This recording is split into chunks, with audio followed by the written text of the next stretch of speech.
Hey guys, welcome back to my channel. I hope you're doing absolutely amazing today. Today's video, as you can tell by the title, is going to be a very long overdue hair update.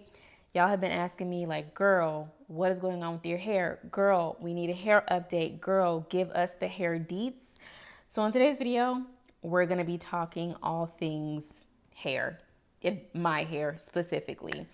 So yeah, let's just get right into it. First, I want to start off with a little history. Now, if you've been on my channel for a while and you've been following my hair journey for a while, you probably already know this, but in 2020, during the pandemic, I was going a little stir crazy and I just decided, you know what?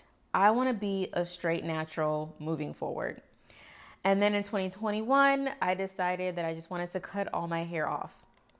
And essentially, I cut my hair. I didn't cut it all off. I didn't like big chop or anything. I cut it into a nice blunt bob. And when I tell y'all, I loved that bob so much. When I think back on all the styles that I've ever had with my real hair, just like not extensions, anything like that, just my actual hair, that blunt bob, hands down, was my favorite style of all of my life. It just made me feel so grown. It made me feel so sexy. It just made me feel comfortable and it just felt like me.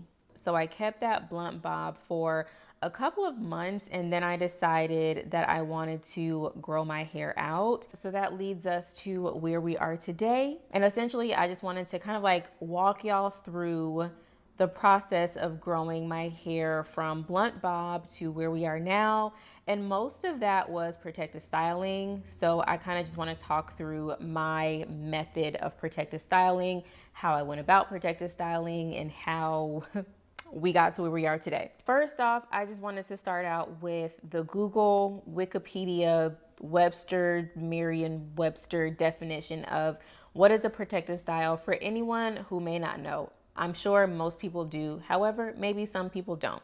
So Wikipedia says that a protective hairstyle is a hairstyle that keeps the hair tucked away with minimum manipulation from the weather. So that can be braids, that can be twists, that can be faux locks, that can be sew-ins, that can be wigs, that can be updos, essentially where your ends are sort of like tucked away or hidden from the weather and the elements, if you will. Most times this is done with extensions, but that doesn't necessarily mean that a protective style has to have extensions. A lot of people do protective styles without extensions. I personally opt for doing protective styles with extensions, whether it be synthetic hair, human hair, any kind of hair, just because when I add extensions, protective styles last longer on my hair. And the point for me to have a protective style is to go weeks without having to touch my hair. And typically that only happens if I actually add some sort of extension, some sort of length to it where it's not just my own hair. How long do I keep my protective styles? I try and keep my protective styles between 6 to 8 weeks. I don't like to do anything less than 6 weeks on average because I think any less than that, I'm manipulating my hair way too much. And I don't like to go over 8 weeks because at that point, I feel like my hair is typically sort of dry. There's a lot of buildup and I need a really, really good deep condition. So that's my sweet spot of like 6 to 8 weeks. The next thing that I want to talk about is how do I care for my hair when it's in a protective style. I think this is very important because the whole point of a protective style is to retain length, to grow your hair.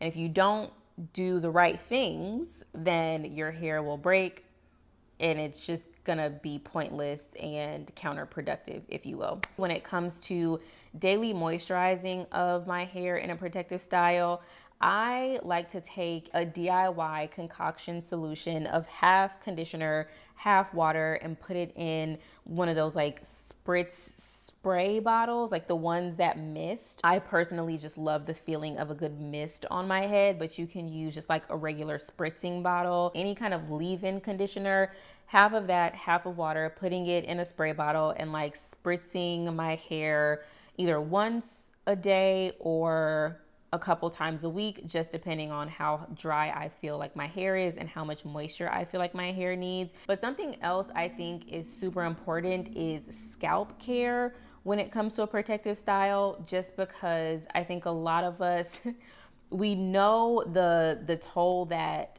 protective styles take on our scalps, but we don't really talk about like how do you care for your scalp in a protective style. We've all experienced itching, dryness, dandruff, maybe even a little redness or burning from a protective style, because hair that is not ours, when it's put into our hair, it is likely to impact our scalps. It just is what it is. So I personally like to give my scalp a little extra TLC, a little extra love whenever I'm transitioning into or whether I'm in a protective style.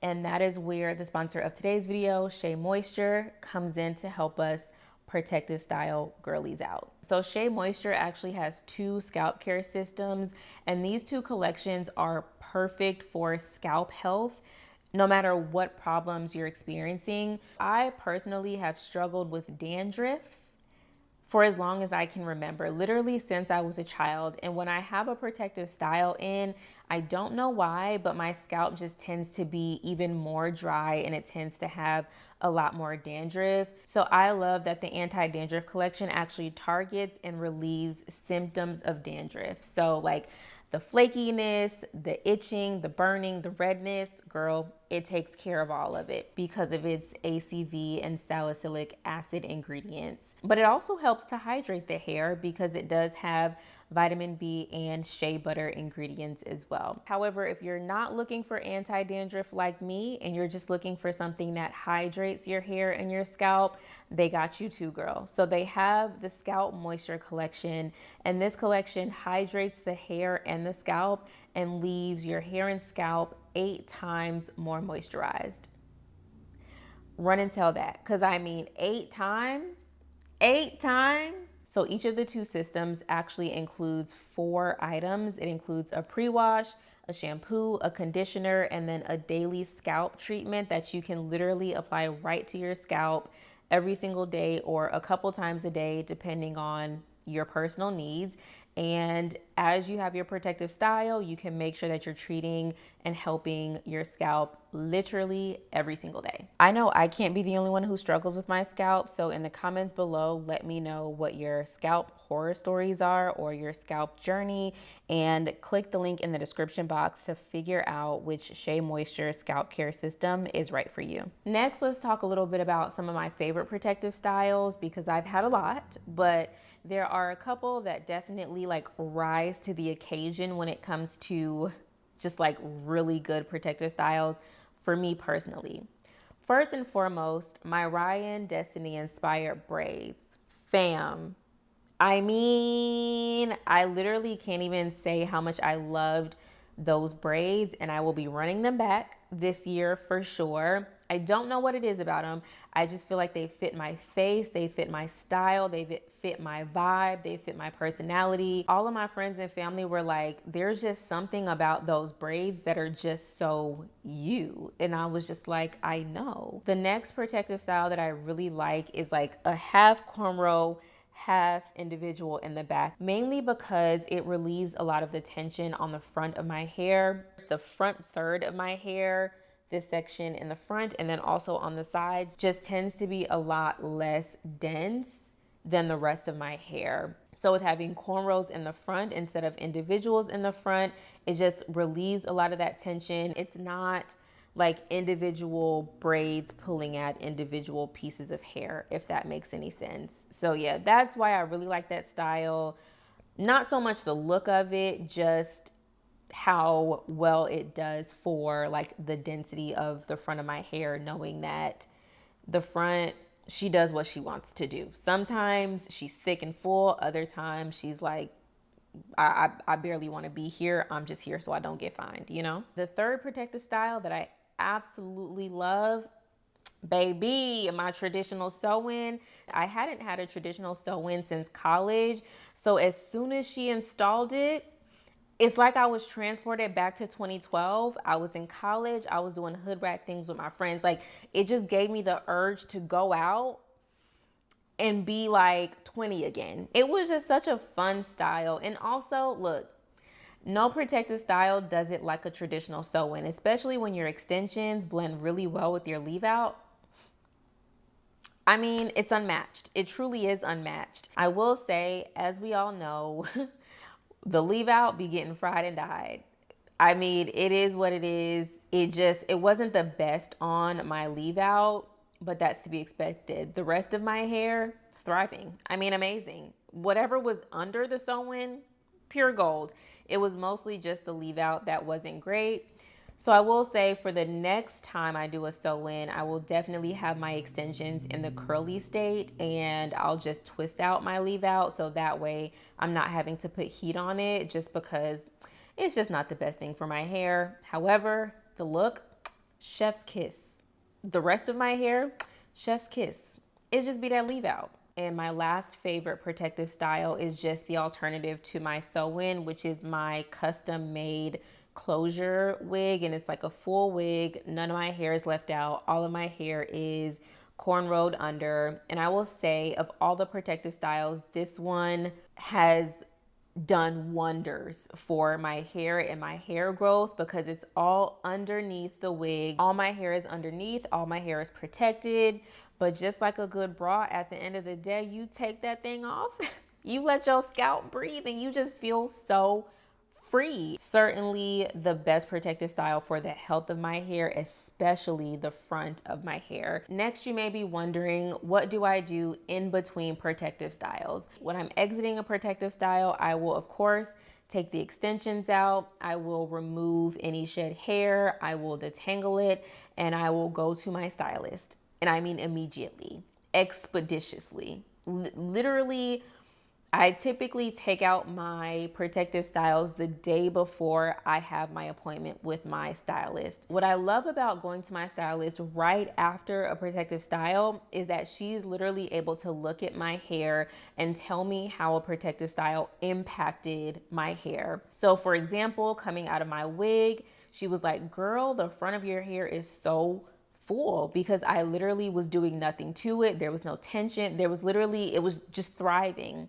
Versus when I came out of my sew-in, she was like, yeah, girl, this leave out is looking a little silky. We gonna see if it reverts back, you know? So she's able to give me a full synopsis of how a protective style impacted my hair. And then from there, she's able to actually do the things that are necessary in that moment. So whether it's deep conditioning, steaming, trimming, giving me a special treatment, she will do exactly what my hair needs post protective style. Typically, the schedule I try and stick to is have a protective style for 2 months, go to her at the beginning of that 3rd month, get my treatment, get my trim, get whatever it is, and then I will leave my hair in a silk press for 4 weeks. Then I will transition back into a protective style, keep that for 2 months, i.e. 8 weeks, and then go back to my stylist. So essentially, honestly, I get my hair straightened probably 4 times a year, not that often. And outside of that, my hair is in some sort of protective style.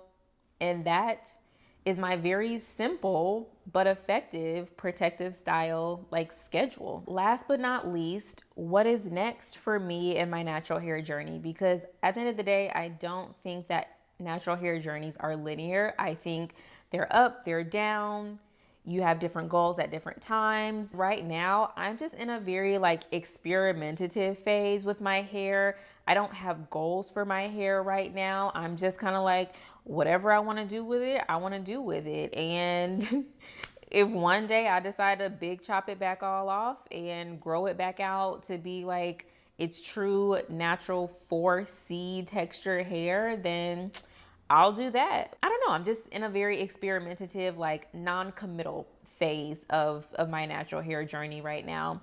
And yeah, I'm honestly 50-50 about cutting it back into a blunt bob or continuing to grow it out. Those are kind of my options. I don't know what I'm going to decide. I will likely make a decision by the summertime, but let me know what y'all think I should do. Should I cut it back into a blunt bob?